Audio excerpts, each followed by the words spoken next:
What's up, guys? So, we have the latest earnings call.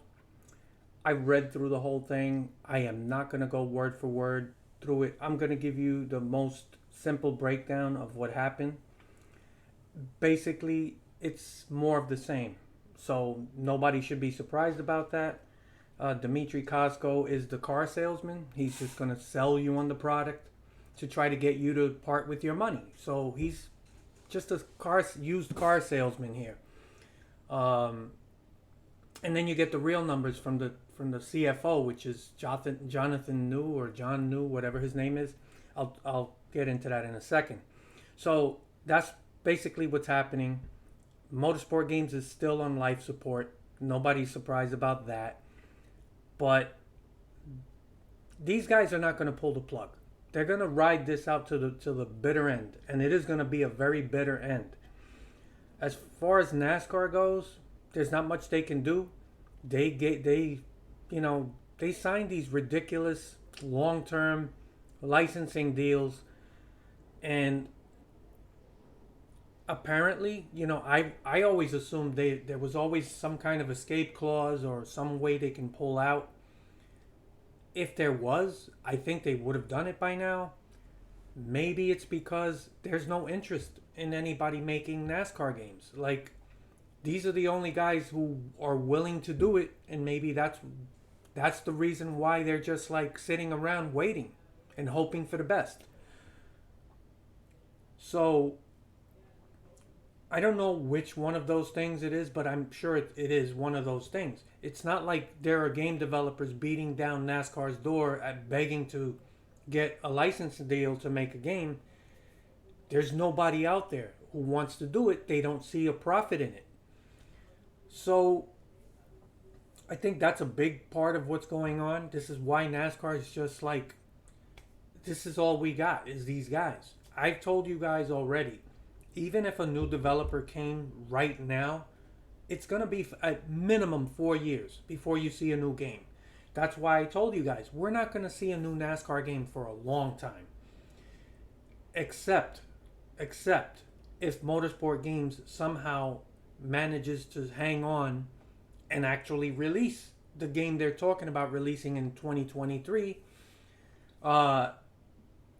which I'll talk about also in a second. But that's where we are. That's the reality. Anybody who's talking about some big developer coming along to make a NASCAR game, that's not going to happen. It's not realistic. There's no money in it for anybody. And the only people that would be willing to make, a NASCAR game would have to be a small developer. It's going to have to be people that actually are NASCAR fans. People that actually care about race games. And that's really what we had with 704. Say what you want. I've been very critical of them, but I've never taken this away from them. They did try. They put the effort in. They just didn't have the resources. And they did a commendable job by the time you got to the fourth game. It was turning out to be, as close as we've had to a somewhat of a well-rounded NASCAR game. It still had a lot of flaws and still had a long way to go, but man, you can tell the difference. These guys come along with all this money and look at what they produced. It's a lot of flash, no substance. So they made a game that looks really impressive visually, but there's nothing there. It's a big, broken, heaping pile of trash. And that's what happens when you get developers that don't really, they're not passionate about what they're doing. These guys, and Austin Aganowski did a great job breaking down all the people that run Motorsport Games, everything that's going on behind the scenes. I would go check out his channel. He's done a way better job than I ever could getting into the details, right? But in essence, it just points out these guys are a bunch of con artists, as I've told you guys. Um, Dimitri has no passion for making games. Like that video games, it could be video games or making toilets. It doesn't matter. He's been involved in multiple business ventures and they've all crashed and burned at some point. And his talent is bullshitting people out of their money. That's it. He's the car salesman when you walk on the lot. And then you get the other guys behind the scenes that they all kind of been together along this whole thing, right? From one business venture to the next. This is just another business venture for him. When this crashes and burns and finally the plug is or I should say that, you know, they flatline, he'll move on to something else. He doesn't even have to. He's already extremely wealthy. So he's just riding this out to the end. So basically what he's doing here, he's talking to, you know, investors, potential investors, that kind of shit. So he's playing the car salesman, right? So he's going to sell you on the product, get you to want to actually buy. What can I do to get you into this car today? And that's what he's doing. And it's basically more of what I've talked about in the past, you know, investor calls. He's talking about all the brands that they're working on and esport experiences and all this other bullshit. 24-hour of Le Mans, you know, where they tell people an incredibly ridiculous, inflated number of people that supposedly watch, and it turned out to be a lie. So, yeah, so he's telling them all what we're still working on. We believe we made good progress with products released in Q2. It's just bullshit. In Q2, we released our anticipated next-gen console upgrade to NASCAR 21 ignition holders, even allowing users with new and previous generation consoles like the PS4 and PS5 to play together via cross-gen capability.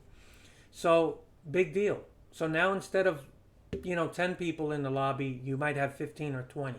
I don't know how many people are still playing this game. But yeah, you can, you know, cross gen, whatever, while continuing to bring quality of life improvements. Yeah, this game is still a shit in a box. R Factor 2 platform continues to deliver predictable and exciting quarterly content. Alright, I can't read all this. This is just more of the same bullshit. They're just selling. Look at all the things we're working on. Back to our NASCAR franchise for a minute.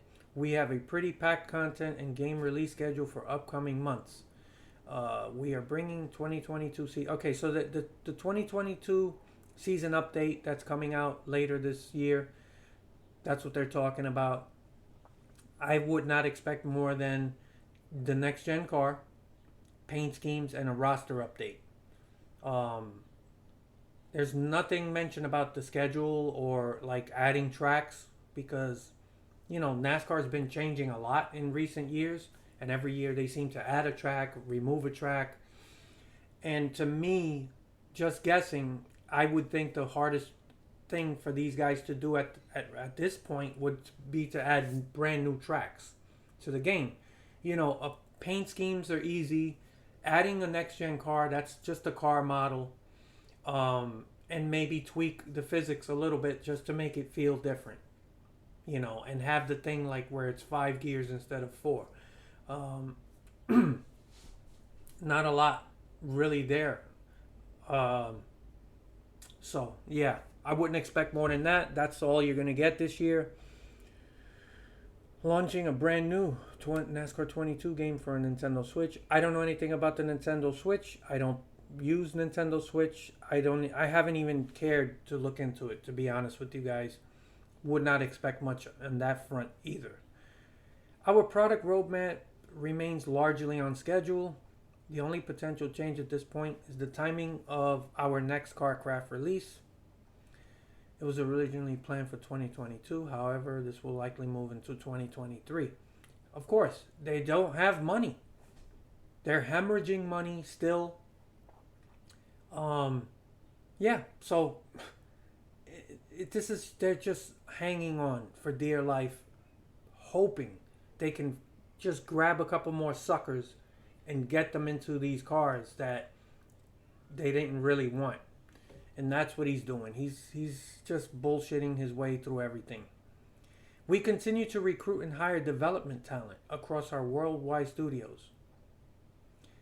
This is probably one of the biggest bullshit things he said, because these guys are barely scraping by. I don't know what they're doing, but they are bleeding money. Where are you hiring and recruiting developers? And who wants to come work for Motorsport Games? Everyone knows what a nightmare this company is. I could imagine what it's like to work there, and just to be peddling bullshit. Who would want to come and work there? I mean, it would have to be people that are desperate for a job, don't care. But these guys don't even have money. Where are you hiring all these people? I gotta call bullshit on that. Maybe they are hiring people, but they're just grabbing guys who are just, they're not getting the best talent. They're just getting people that are desperate for work.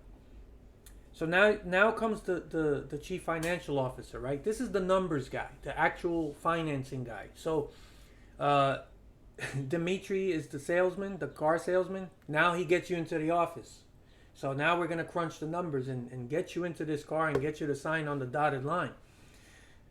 This is all pretty similar to the last quarterly meeting. $2 million revenue compared to 2.2. So they've gone down another 200,000, 10% quarter over quarter decrease. Reflects 300,000 lower gaming sales and 100,000 increase in esports revenues, primarily from the 24-hour of Le Mans esport. This is the thing where they bullshit people, where you got so many fucking 81 million or whatever the number was, people watching, which was bullshit. But according to him, they actually saw a profit of $100,000 from that esports, which I still don't really understand the esports business model outside of like sponsorship dollars. I don't understand how this thing generates money. $100,000 for an esports event. I mean, $100,000 in the big scheme of things is nothing. But I don't know, man. These fucking companies, whenever they talk about esports, from day one, when 704 first brought up esports years ago, I don't know. Those of you who've been watching me for a long time, you'll remember I did a video just on esports. And I was like, this shit is a waste. They're trying to force a product to you that you didn't ask for. You didn't care to have. Nobody asked for esports. But they're going to keep pushing and pushing and pushing. Just like with NFTs, those non-fungible token bullshit digital fucking way of ripping people off. Things that people don't ask. They didn't ask for that. They just want a good game. Anyway, that's above my head. I don't fully understand how esports works, but it's a scam to me. All right, net loss was $7.5 million compared to Q2 2021 net loss of $6 million. So that's another $1.5 million in. You see how they word it? The $1.5 million increase in net loss. You could just say the additional $1.5 million loss, right? That gets to the point. But this is how people play with words. Increase in net loss. Yeah, it's telling you they lost another $1.5 million, but it's a fancy way of doing it. And if you're not really paying attention, it sounds like they made another $1.5 million. I know it's a stretch, but a lot of people, they're not super focused on this. They hear that and they hear $1.5 million increase in net loss. It's like at that point, some people just get lost. So you can actually catch a couple of suckers in the net by doing that. That's why they play with words this way. Instead of just telling you we lost another 1.5 million, which sounds worse than 1.5 million increase in net loss. It's just the same, it's telling you the same thing, but a lot of people can get fooled by that. So, and these investors, they're not the smartest people in the world, right? A lot of people think that these people with money, that they're the smartest people in the room. Listen, a lot of these people are just lucky. This is all gambling, right? And sometimes you get lucky. Doesn't mean they're really super smart. That's how people like Dmitry Kosko can actually still sucker them in by bullshitting them. But this guy does reveal numbers that none of this really makes the company look good. So he is being honest. And to lie at this point, in terms of these numbers, this is a problem. Like, so this is actually, would you be now breaking the law? You'd be into illegal territory once you get here. So Dimitri's the real bullshitter, right? He's the car salesman. Once he gets you in the room with the finance guy, now he sits down and he breaks down the numbers. He checks out your credit and he gets you to sign. Now you have to look at the fine print. You have to look at the contract. And if you've ever bought cars before, that's where you notice a big difference from walking around the showroom floor and having that car salesman pump you up and check out all this cool stuff about this car. Sit in there. Oh, smell the leather. And, you get pumped up and you're like, wow, this is nice. I'd like to drive this. All right, let me bring you into the office and you can speak to our finance guy. And we're going to see what we can do to get you into this car. And that's where the reality hits. That's where you start looking at your monthly payments. And even there's a lot of bullshit, right? I'm not here to tell you that they don't bullshit you, but that's where you see the reality of what these numbers really are, what it means. And even then, you got to be careful. Anybody that knows anything about the car business knows that the oldest scheme in the car business industry is selling undercoating. I don't know if that's still a thing, but I remember, that was a thing. Like, you would look at your contract and then you'd see that in the bill of sale and all that stuff where you saw a breakdown of what everything cost. The sunroof was an extra $2,000 and this. And then you would see the undercoating. It was like $3,000, whatever it was, some stupid amount. And then you'd sit there and you'd be like, what the fuck is this? And then they're like, yeah, undercoating, whatever. And then you're like, no, I don't want that. Oh, but it comes with the car. Because when it leaves the factory, every car gets sprayed with undercoating. It's a protective element, so the car doesn't rot underneath.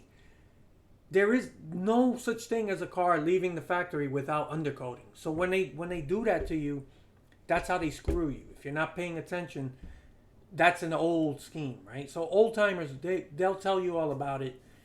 So that's what goes on at these places. So this is all bull. It actually makes, there's nothing good here. It's all just a big loss. So he's throwing cold water on all the bullshit that Dmitry Kosko, got trying to get these investors in, and then they look at this. So yeah, they're still on life support. Nothing's changed, and you shouldn't be surprised about it. But we're gonna get to the last part, which is probably the most interesting. All right, so we're planning to announce some details of 2022 expansion pack relatively shortly here. Like I said, you're just gonna get paint schemes, the new car model, which is the next gen car, and roster updates. I don't know they're not even mentioning adding tracks or schedule, to reflect the new schedule. So yeah. 22. And then he goes, we'll be able to bring people back into the NASCAR 21 Ignition game and kind of rejuvenate their interest. Yeah, right. Since the game has been essentially fixed. Every time I see the word essentially, I think of somebody in particular in the community. I'm not going to say who it is, but if you follow him or you've seen any of his videos, he uses this word a lot. Essentially. So, yeah. Yeah, good luck with that. All right. As far as the timing of our 2023 release date, so this is the next game. We are currently slated to release that during summertime. That's about a year from now.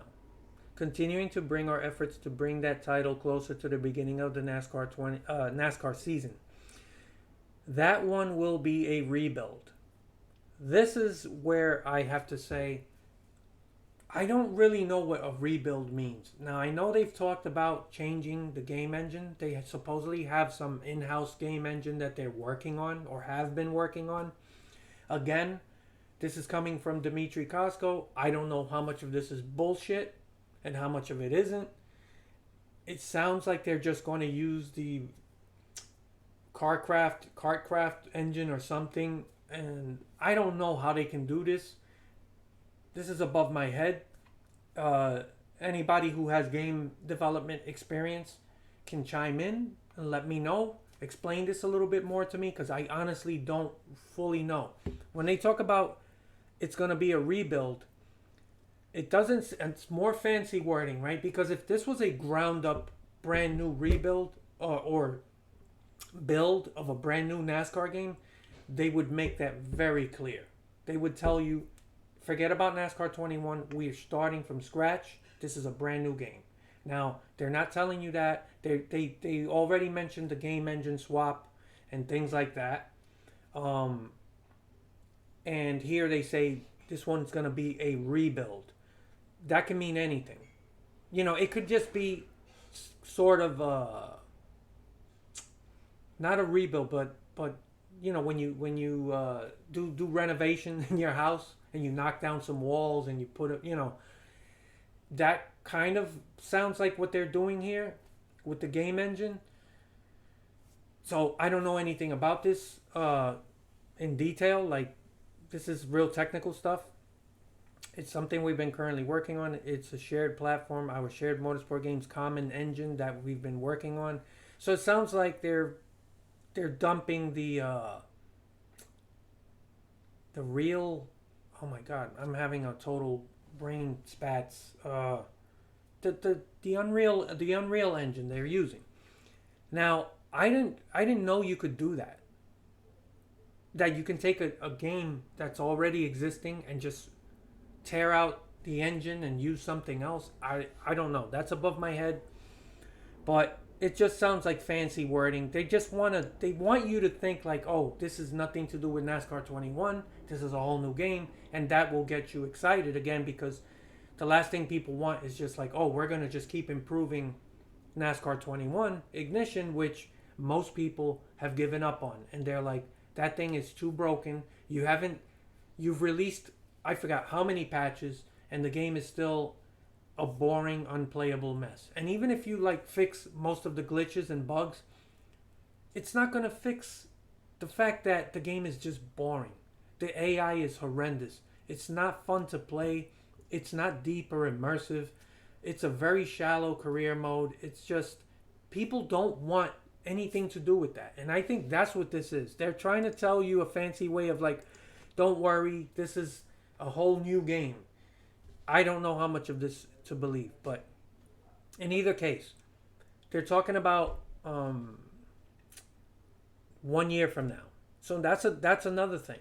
This is why I don't believe this is no total rebuild. I think this is just bullshit, because look at what they took almost 4 years to make NASCAR 21, and it wasn't ready to be released. And this is what, like I tell you guys, if somebody started today to make a new NASCAR game, it's going to be at least 4 to 5 years from now that you see that game. So we're kind of screwed. We are kind of screwed. All we have now is really iRacing.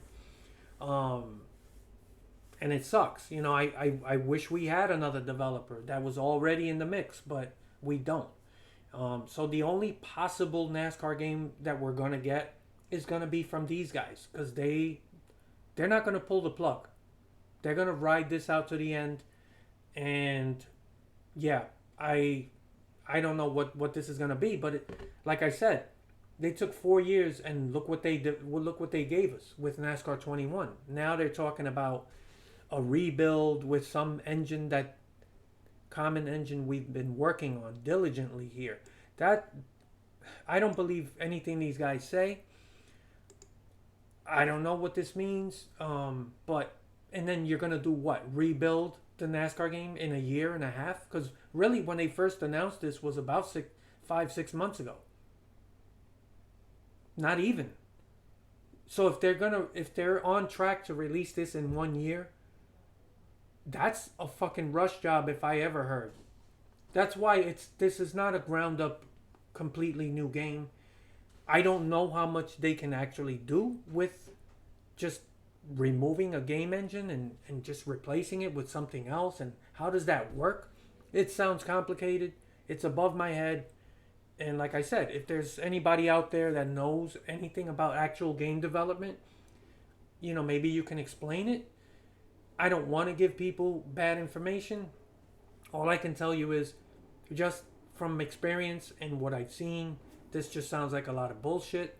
And yeah, in a year and a half, you're going to rebuild the game. I don't know. That's just more car salesman bullshit. But that's pretty much what you have here. It's a lot more bullshit from Dmitry Kosko. And yeah, they're still hemorrhaging money. None of these numbers are good for these guys. The most positive number here is $100,000 from an esports event. And I don't want to say this is a lie because, like I said, the financial guy, the CFO, and he's done this before. He did this in the last meeting. I mean, he's revealing the real numbers because this is where you got to be careful when you lie to people, because this is, now you're talking about illegal shit. So I do believe these numbers. I just don't know how they make a profit on esports. I don't know how that works. I just, hearing the word esports has always bothered me. It's made me cringe. I don't believe in this business model. I just think that any game developer that focuses on esports is a huge red flag for me. And I called this shit out years ago when 704 first started talking about esports. And I said it then. I said, nobody's asking for this. So it's a red flag for me.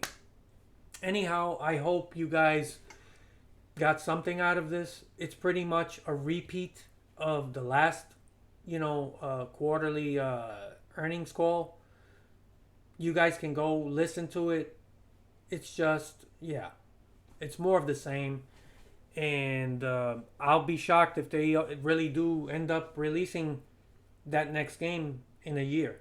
But NASCAR isn't really fighting these guys, I don't think, about that licensing deal, because there's nobody else in the picture anyway. So why are you going to fight? They really made their bed. And you never give somebody a 10-year license. It's just insane. Exclusive license for 10 years when you don't even know what's going to happen in 2 years. So NASCAR has no idea what they're doing, especially when it comes to licensing to video game developers. They've been absentee owners. They just kind of sign a deal. They just care about whatever the numbers show on the deal, and they don't care about the actual product or how it makes NASCAR look, which is a shame, because I think a lot of people do get introduced to the sport of NASCAR through video games, or at least they used to.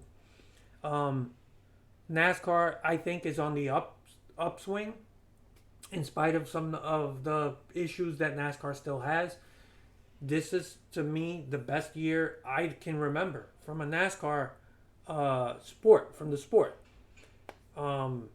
Lots of exciting races, as a lot of them at tracks where for the past bunch of years we've had terrible racing. They've been pretty good. Pocono, Michigan, Auto Club. These are places that people hated. And I can honestly say, and from what it looks like from most of you guys, people seem to be enjoying these races once again. So this next gen car, to me, for the most part, is performing. I'll talk more about that in a separate video. This video it's long enough. So yeah, let me know what you guys think. I look forward to your comments later.